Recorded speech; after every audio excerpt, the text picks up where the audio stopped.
सामी नज़ी एहतिशाम, अल्लाह रब्बुल इज़्ज़त का करोड़ हा शुक्र है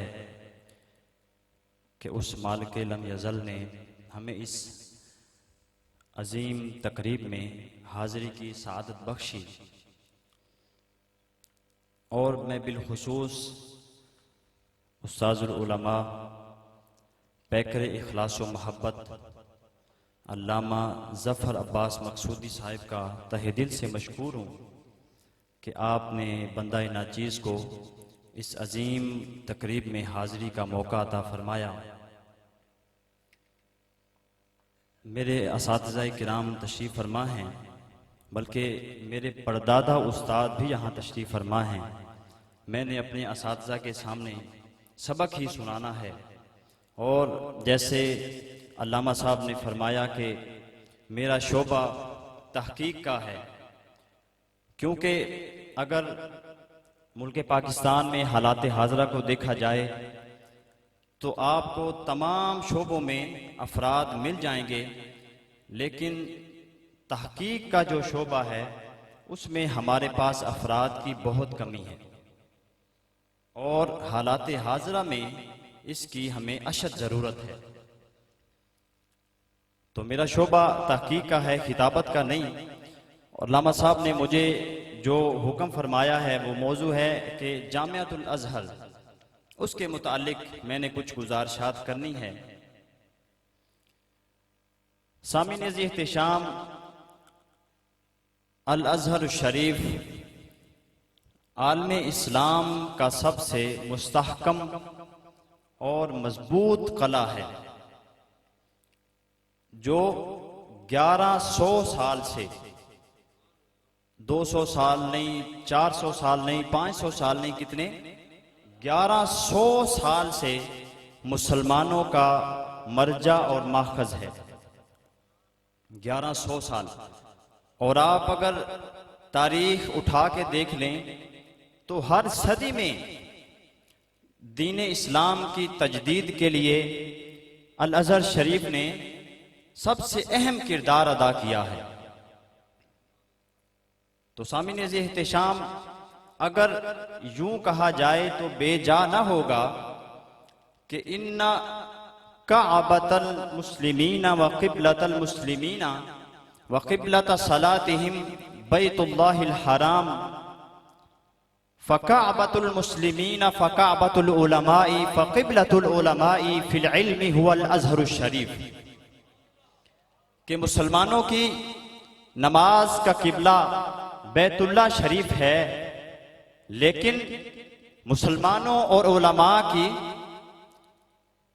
जो इल्म है उसका किबला अल अज़हर शरीफ है। यानी अगर जब हम नमाज अदा करते हैं, जब हम इबादत करते हैं, तो इबादत के वक्त हमारा रुख होता है बैतुल्ला शरीफ की तरफ।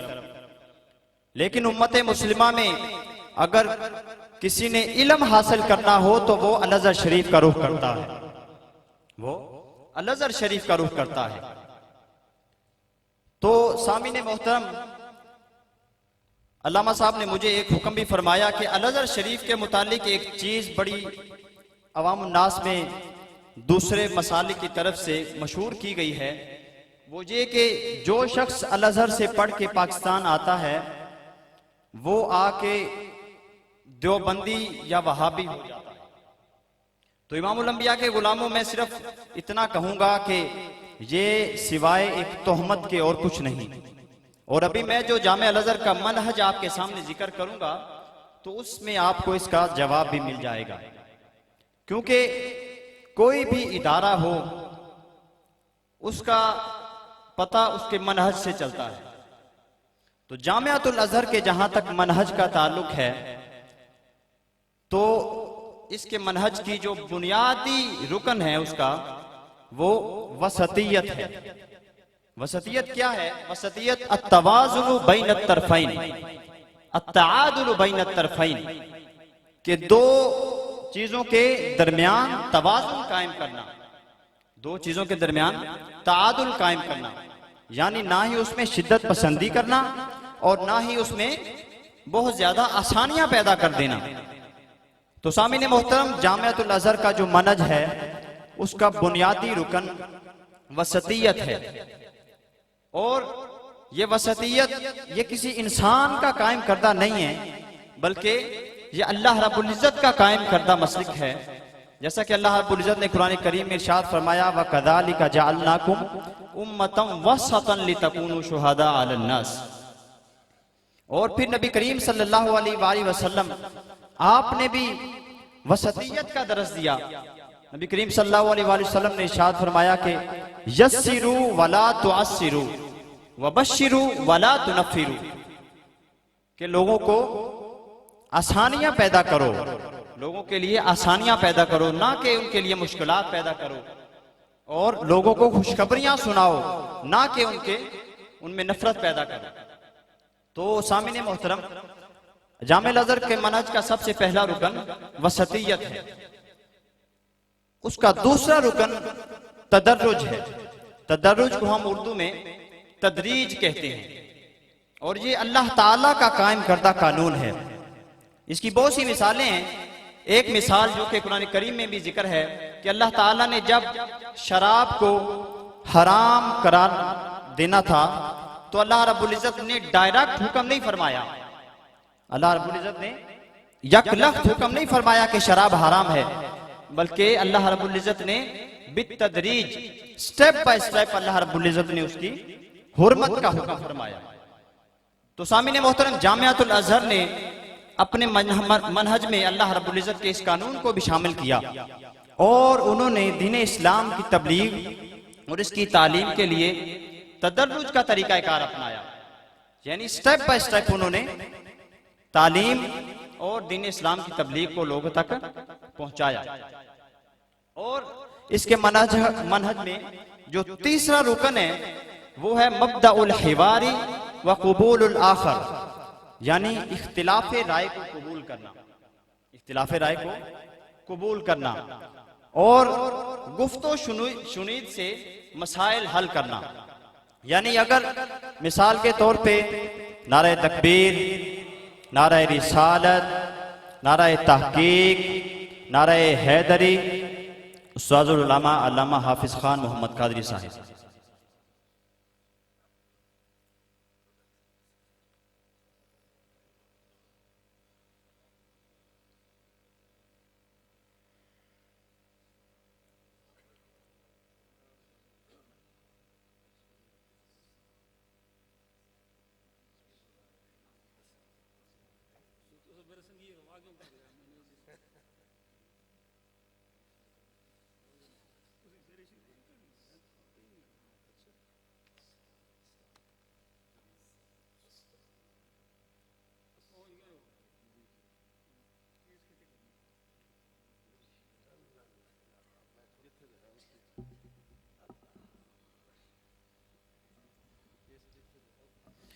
तो सामने मोहतरम मैं अर्ज कर रहा था कि जामियातुल अज़हर का जो मनहज है उसमें उसका जो एक बुनियादी रुकन ये भी है कि वो जब किसी से इख्तिलाफ होता है तो उसके इख्तिलाफ का एहतराम करते हैं, उसकी राय का एहतराम करते हैं, ना कि ये कि उसके साथ लड़ाई झगड़ा और बहस मुबाहिसा शुरू कर दें। क्योंकि कोई भी मसला है वो तभी उसका हल निकलता है कि जब दूसरे की राय जो है उसका एहतराम किया जाए।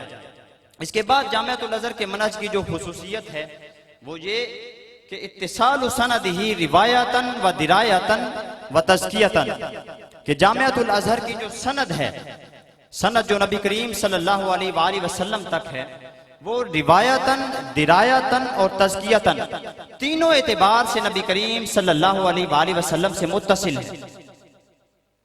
आप इस बात से अंदाजा लगाएं कि मेरे एक शेख जिनका ताल्लुक यमन से है, उन्होंने जामियातुल अज़हर के शयूख से इक्तिसाब फैज़ किया और बहुत मशहूर आलिम दीन है। वो फरमाते हैं कि वो जो इमामा शरीफ बांधते हैं, जो नबी करीम सल्लल्लाहु अलैहि वसल्लम से उलमाए अल-अज़हर का आप ताल्लुक देखें कि जो इमामा शरीफ बांधते हैं उसकी भी सनद नबी करीम सल्लल्लाहु अलैहि वसल्लम से मुत्तसिल है। यानी नबी करीम सल्लल्लाहु अलैहि वसल्लम जिस तरह इमामा बांधा करते थे वो मुत्तसिल सनद के साथ उसी तरह आज भी इमामा बांधते हैं। तो आप अल-अज़हर की सनद का अंदाजा इस बात से लगा लें कि रिवायतन, दिरायतन, तज़कियतन तीनों एतबार से नबी करीम सल्लल्लाहु अलैहि वसल्लम से मुत्तसिल है। और आखिरी चीज कि जामिअतुल अज़हर के मनहज का जो बुनियादी रुकन है वो अदम तकफीरी व तफसीकी दून अल बय्यिना, के बगैर रोजे रोशन की तरह वाज़े दलील के किसी पर कुफर या फासिक होने का फतवा लगाना। और ये एक ऐसी चीज है कि जिसकी पाकिस्तान में अशद जरूरत है। पाकिस्तान में अगर देखा जाए तो शिद्दत पसंदी की वजह से खास तौर पे हमारे अपने मसलक में ही हम अपने मसलक से लोगों को निकाल रहे हैं, इस्लाम से लोगों को निकाल रहे हैं। जबकि जामिअतुल अज़हर उनका मजहब ये है कि हर वो बंदा जो अहले किबला है, हर वो बंदा जो दायरा इस्लाम में एक दफा दाखिल हो गया, उसको उस वक्त तक काफिर या फासिक नहीं करार दिया जाएगा जब तक सूरज की तरह वाज़े दलील उसके खिलाफ कायम ना हो जाए। तो इसी वजह से पाकिस्तान में जो अल-अज़हरी उलमा हैं उन पर ये तोहमत लगाई जाती है कि वो अहले सुन्नत से निकल जाते हैं, वो देवबंदी या वहाबी हो जाते हैं। क्योंकि इमामुल अंबिया के गुलामों जामिअतुल अज़हर जो है उनका मजहब, उनका मनहज वसतियत है। वो ना ही शिद्दत पसंदी इख्तियार करते हैं और ना ही वो मामलात में बहुत ज्यादा आसानी पैदा करते हैं। तो इसके अलावा जामिअतुल अज़हर का जो तालीमी मनहज है वो दो तरह का है। पहला जो मनहज है वो एकेडमिक है, यानी उसमें स्कूल, कॉलेज, यूनिवर्सिटी जिस तरह पूरी दुनिया में मौजूदा दौर में हो रहा है उस तरह एक पूरा जदीद निज़ाम जामिअतुल अज़हर में मौजूद है। और इसके साथ साथ एक दूसरा निज़ाम तालीम भी मौजूद है। दूसरा निज़ाम तालीम ये है कि जिस तरह आज से सदियों पहले अल-अज़हर शरीफ में हलकात लगा करते थे, मुख्तलिफ दुरूस और मजालिस हुआ करती थी, वो जामिअतुल अज़हर में आज भी कायम है। इसका फायदा ये होता है कि यूनिवर्सिटी में जो शयूख और जो प्रोफेसर होते हैं वो यूनिवर्सिटी के कवानीन को फॉलो करने के पाबंद होते हैं। यूनिवर्सिटी ने अपने कवानीन बना रखे होते हैं, यूनिवर्सिटी ने एक निसाब मुकर्रर कर रखा होता है, पीरियड टाइम मुकर्रर कर रखा होता है। तो वहां पे असातिज़ा जो हैं वो इन कवानीन के पाबंद होते हैं, तो वो इतनी ज्यादा शरह नहीं कर पाते। लेकिन इसके साथ साथ अल-अज़हर शरीफ में मस्जिद अल-अज़हर के अंदर और उसके अलावा उसके आसपास उन्होंने मेहमान खाने बना रखे हैं जहां वो शयूख तशरीफ लाते हैं और आके जो तुरास की किताबें, जो पुरानी और कदीम किताबें हैं, वो उनका आके दर्स देते हैं और वहां पे पूरी मुकम्मल किताबों की शरह करते हैं। इमामुल अंबिया के गुलामों, ये मैं बात बताने का मकसद ये है कि वहां पे इस वक्त पाकिस्तान के तकरीबन 150 तालिब इल्म है और अल्हम्दुलिल्लाह जिनमें से अक्सर का ताल्लुक भेरा शरीफ से है। तो वहां पे जब तलबा जाते हैं तो चूंकि पाकिस्तान में मदारिस का निज़ाम आप जानते हैं, तो यहाँ से जब वो वहां जाते हैं, वहां जाके उन्हें मुकम्मल आज़ादी मिलती है। वहां उन्हें ऊपर कोई पाबंदी करने वाला, पूछने वाला नहीं होता। तो अक्सर तलबा ऐसे हैं कि जो वहां जाके जिस मकसद के लिए जाते हैं उस मकसद को भूल जाते हैं। लेकिन इमामुल अंबिया के गुलामों, मैं मुबारकबाद पेश करना चाहता हूं अहले इलाका को और खास तौर पर अल्लामा ज़फ़र अब्बास साहब को कि आप लोगों ने अपना जो एक बेटा अल्लामा शहीर सियालवी मकसूदी, आप लोगों ने अपना जो बेटा वहां भेजा है, बंदा नाचीज इसका गवाह है कि उन्होंने वहां पे जाने का हक अदा किया है। वहां पे वो सिर्फ यूनिवर्सिटी की तालीम हासिल नहीं कर रहे, बल्कि बाहर जो लेक्चर होते हैं उन्हें ओपन लेक्चर, मुहादरात कहा जाता है, क्योंकि असल इल्म जो है वो उन मुहादरात से मिलता है। यूनिवर्सिटी से इल्म मिलता है लेकिन कम मिलता है, यूनिवर्सिटी से डिग्री मिलती है, असल इल्म जो है वो उन मुहादरात से, उन दुरूस से मिलता है।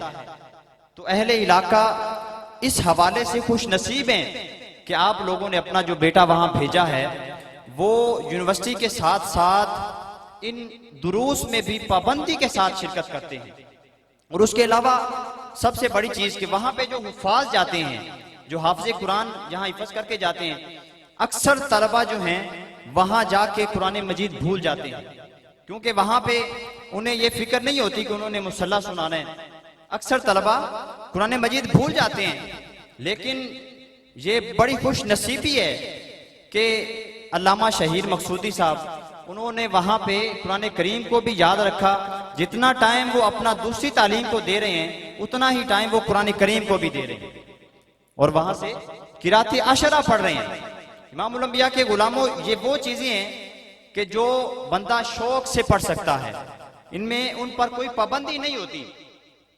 तो इससे पता ये चलता है कि वो वहां पे जो तालीम हासिल कर रहे हैं वो शौक से कर रहे हैं, और इससे ये भी हमें पता चलता है कि अल्लामा जफर अब्बास साहब और इस इदारे की सोच जो है वो कितनी ज्यादा वसी है। और मैं गुजारिश करूंगा अहले इलाका से भी कि हमें ऐसे तलबा की मजीद जरूरत है, मजीद हमें ऐसे तलबा वहां भेजने हैं कि जो वहां पे जाके वहां जाने का हक अदा करें। दुआ है कि अल्लाह ताला हमारी इस हाजिरी को कबूल फरमाए।